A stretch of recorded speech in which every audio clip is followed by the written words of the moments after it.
You will never leave. Your love sustained me before I even knew what love was.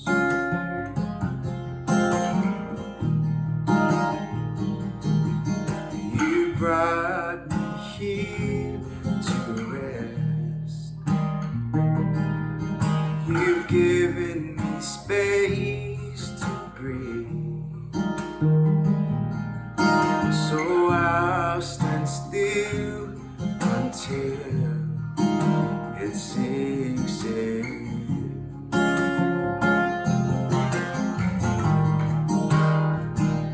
And I will lean back in the loving arms of a beautiful Father.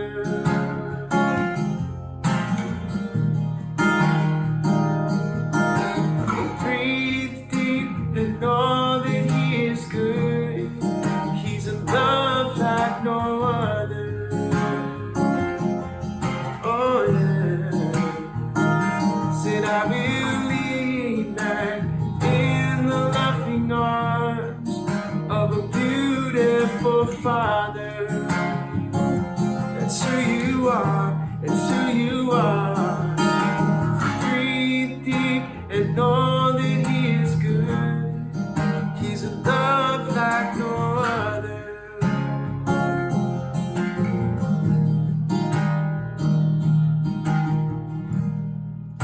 And now I can see your love is better than all the others that I've seen.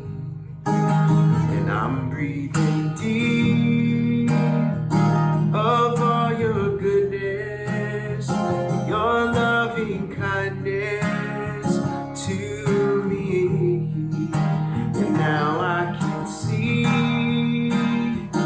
your love is better than all the others that I've seen. And I'm breathing deep of all your goodness, your loving kindness to me.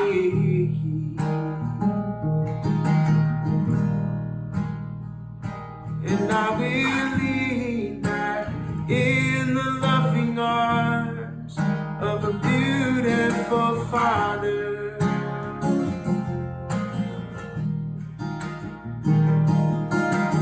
Breathe deep and know that He is good. He's a love like no other. He's a love like no other. He's a love like no other.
crushed those angel gates, left no stone unturned, stepped out of that grave, showed me all the way. He rested, high in surrender. I need you now. Hold my heart now and forever. My soul cries out. Once I was broken. You love my whole heart. Sinners no hold on me. Grace holds me now. Healed and forgiven. Look where my chains are bound. 'Cause death has no hold on me. Grace holds that ground. Grace holds me now. Grace holds me now. Grace holds me now. Grace holds me now. He rested, high in surrender. I need you now. Hold my heart now and forever. My soul cries out. Once I was broken. You love my whole heart. Sinners no hold on me. Grace holds me now. Healed and forgiven. Look where my chains are now. 'Cause death has no hold on me. Grace holds that ground. Grace holds me now. Grace holds me now. Grace holds me now. Grace holds me now.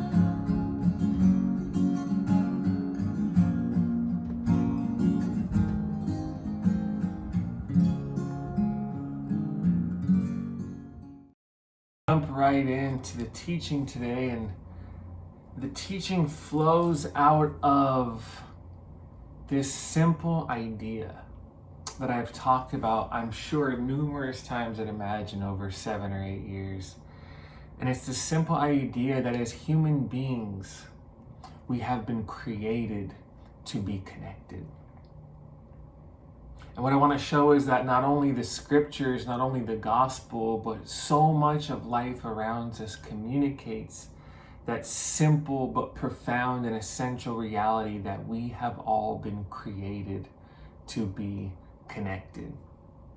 And I think about that now because as the world's opening up, we here at Imagine, the leaders, Christine and I, we're starting to, get this sense that the time is coming for more, right? That people are more comfortable with connecting, that the mask mandate outside is gone, that the numbers of COVID cases are going down, that people are adjusting, the world is adapting, things are opening up.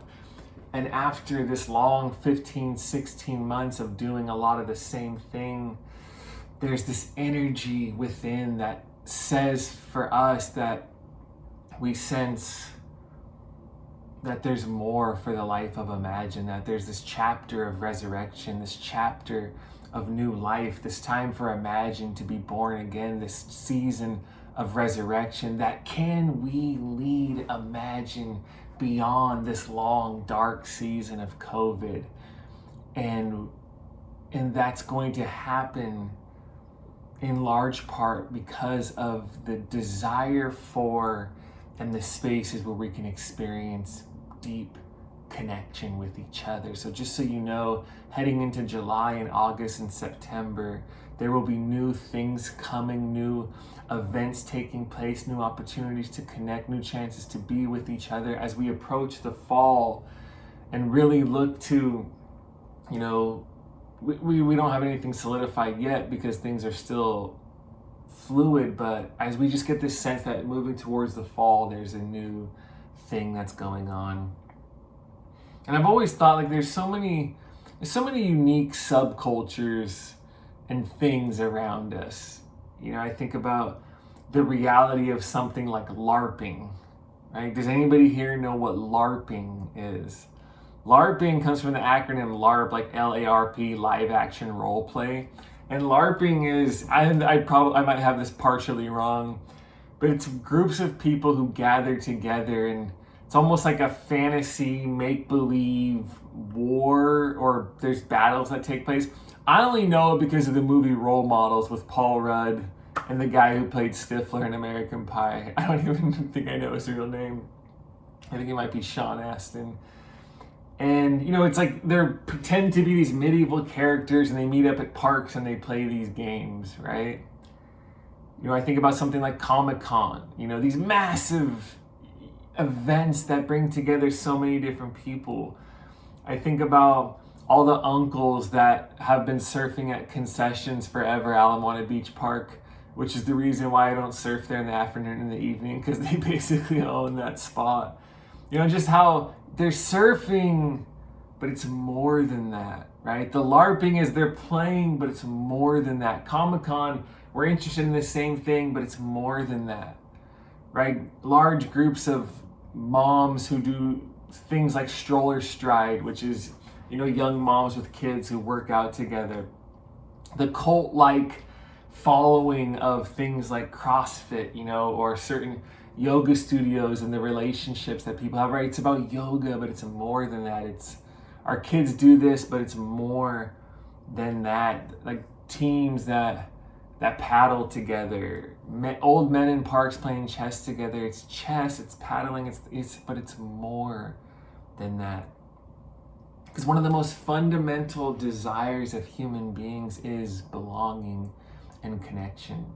And so much of what we do, so much of the energy we exert, so much of our lives, whether we're aware of it or not, are lived in pursuit of connection and community. So all of those different subcultures, yes, there's different interests and different things, but all of those are the unique ways we connect and find community. Right? Ephesians 1, 9 through 10, Paul writes this. He says, He, referring to God, He made known to us the mystery of His will according to His good pleasure. So God is making known the mystery of His will because of delight, which He purposed in Christ, to be put into effect when the times reach their fulfillment. So what is this mystery? God's revealing the mystery of His will. What is it? And Paul says this, to bring unity to all things in heaven and earth under Christ. The mystery of God's will that Paul talks about is that all things are moving towards oneness in Christ. What is the mystery of God's will? That everything is moving towards oneness in Christ. If someone were to ask me, Kevin, what is the gospel? I would say the gospel that includes all of creation, the gospel that takes all of life seriously. I'd say the gospel is that all things are being made right and coming together in Christ. Right? He uses this word sum up. So what this really is all about is everything in the universe that's apart being brought back together. In God and through Christ, there is this movement in this world where all things will eventually come together in unity, ultimately be made right, where all of the broken pieces of life will be put back together. We have been created for connection. And Paul says that thousands of years ago, but even contemporary physics communicates a very similar thing, which I believe are connected. Do you know atoms are the basic building blocks of ordinary matter? Take us back to 7th grade right now. Atoms join together to form molecules. Molecules in turn form most of the objects all around us. So everything that we see that feels solid is actually energy in relationship. It's molecules and atoms that keep finding each other and bonding together. What this shows us that at some level, every atom in the universe seeks to remain in relationship with every other atom. That's what holds everything together. Our universe, everything is interrelated. There is this propensity within all things, down to subatomic particles, to move into relationship. What was the mystery of God's will? To bring unity towards all things. And we even see that at subatomic levels. The evolutionary cosmologist Brian Swimme calls this phenomenon the urge to merge. I love that phrase. What he's saying is down from the most complex living organisms down to the most simple subatomic realities of our universe, the desire for oneness and relationship and connection is built into the very physical structure of our universe. Everything has this yearning to move into relationship, including us. What is deepest in humanity? This intense desire for connection and relationship is actually an expression of how our universe works as a whole, down to the smallest parts of reality. See, from the universe to your backyard, God is bringing all things together. I remember hearing this story years ago about this thing called buddy benches. You can look it up. There's many stories online about it. But buddy benches are these benches that are used in some elementary schools, where if a kid goes to sit on a buddy bench in the playground, that means they don't have anybody to play with and they need a buddy. So a kid goes to sit on a buddy bench, and the idea is that other kids would see that person communicating, I'm not connected. And that other kids would see that and then move in and form a connection. The idea was created by an 8-year-old kid who was just noticing kids alone or loneliness and decided this would be a great way to form connection. See, something within an 8-year-old kid knew that being alone and disconnected is just fundamentally wrong. He understood the need for connection. The very movement towards oneness Paul describes in Ephesians speaks to the deepest desire of human beings to be connected. And if one of our main desires is connection, this explains why a lack of connection is so painful and so lethal to the human spirit. This is why parents divorcing for kids is so traumatic, because that which is together is being broken apart. This is why loneliness feels so devastating, because we've been created to be connected. This is why breakups are so painful, because we experience this intense bond and then it breaks. And it's just, and you feel it so deeply because it's going against something that feels so natural and needed, which is just connection. This is why when relationships fall apart, it feels like a universe is falling apart, because we feel that desire for connection so deeply. This is why people care about celebrities splitting up, because we're invested in it, but at a deeper level, we're like, nah, this connection I believed in, but J-Lo and Alex Rodriguez, no. I forget if it was her and Alex Rodriguez or Derek Jeter, actually, from the Yankees. I don't even remember. They were engaged. No, they're breaking up. And then a few months later, but is she back with Ben Affleck? Well, that's an even greater connection that we can celebrate. And I would wrap that whole thing up by saying this. God's desire for unity is what drives humanity's desires for community. God desires for everything to be connected, which goes down to us and shows which we need to be connected as well. And I just want to end with this thought on the church. Are you with me so far? Do you see that? Do you also feel that fundamental, deep desire just for connection? This is why usually when we're at our most cynical or hopeless or, bitter, angry, it's usually because we're lacking a sense of connection.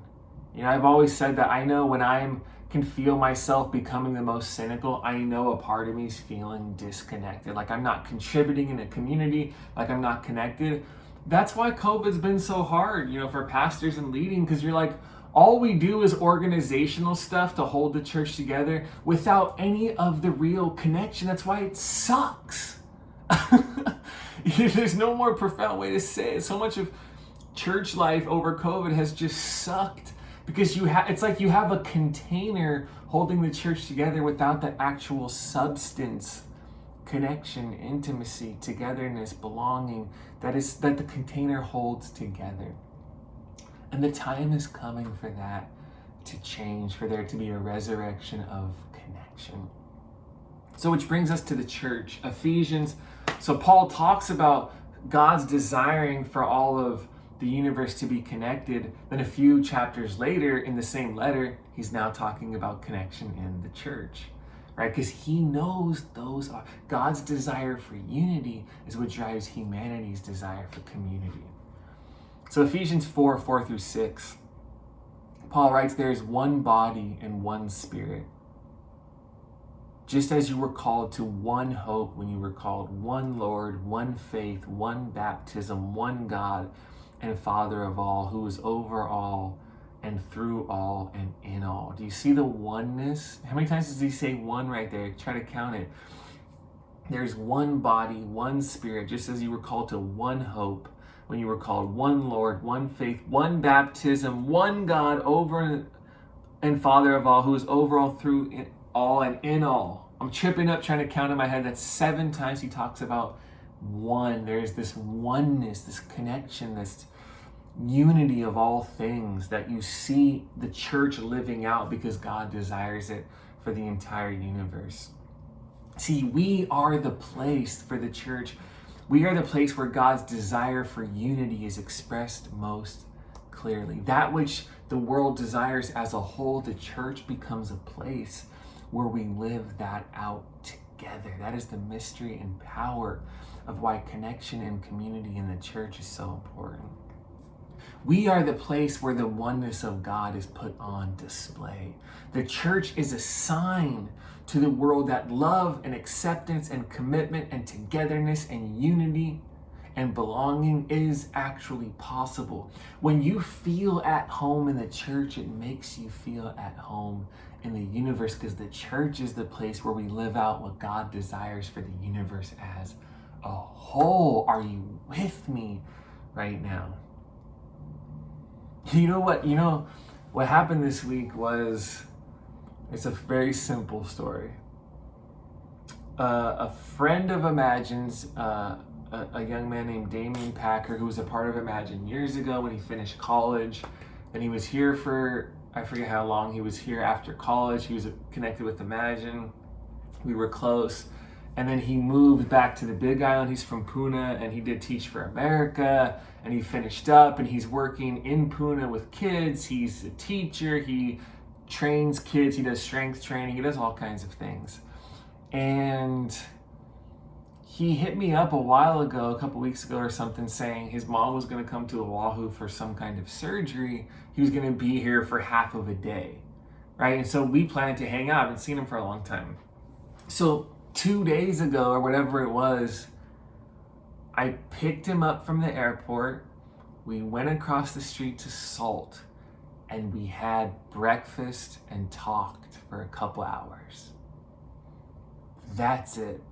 That's the story. No more suspense. I had breakfast with somebody I haven't seen in a long time. I haven't had breakfast with somebody besides my wife and kids and Larry Ganneron for a really long time.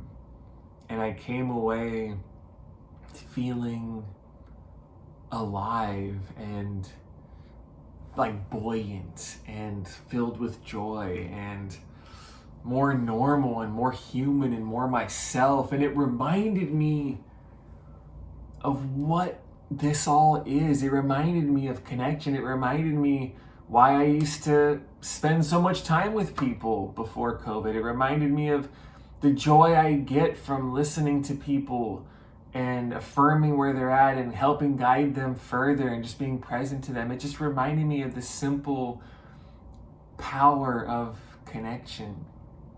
Right? Here's the story. I had breakfast with somebody, and yet it felt like everything because it reminded me of the church and Imagine in the past, and it gave me a glimpse and a hope for the future that we can return to that.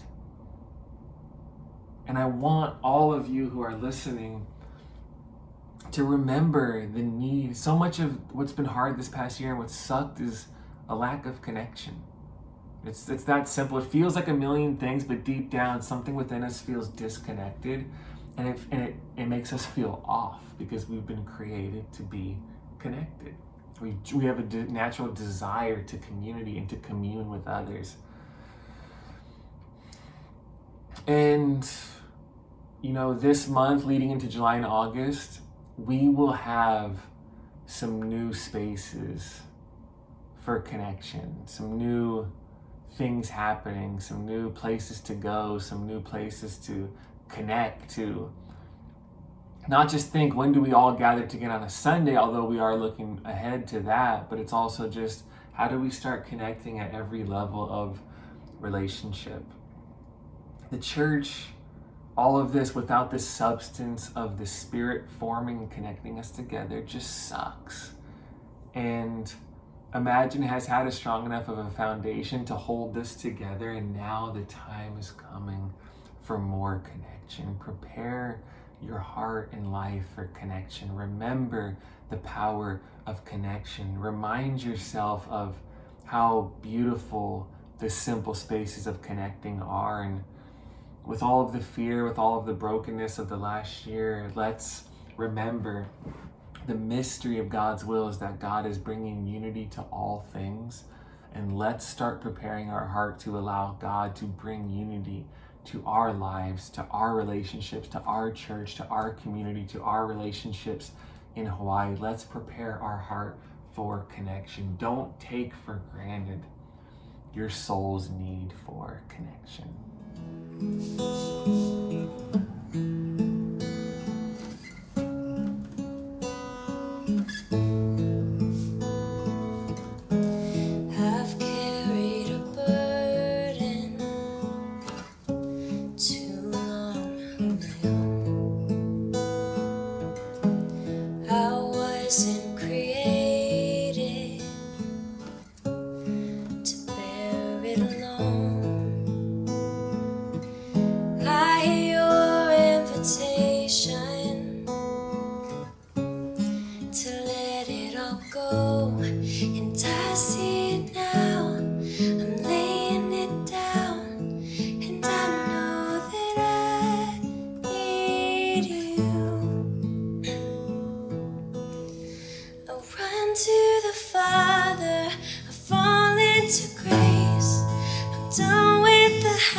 So imagine, church, as we open and prepare our hearts for connection.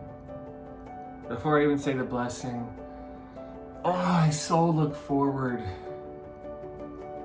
to the new possibilities that are ahead, for the mystery of what will Imagine be in a year or two, for the people who will help build that future, for the people we will pour our lives into more, for the people who show up and remember the power of connection and recommit to help build that same kind of a space for so many others who have not been a part of Imagine yet, who do not know God like you do yet, who have not joined that amazing journey of Jesus. So as we look to the future, Imagine Church, may the Lord bless you and keep you. May the Lord make his face shine upon you and be gracious to you. And may the Lord turn his face towards you and give you peace. And the community of Imagine says...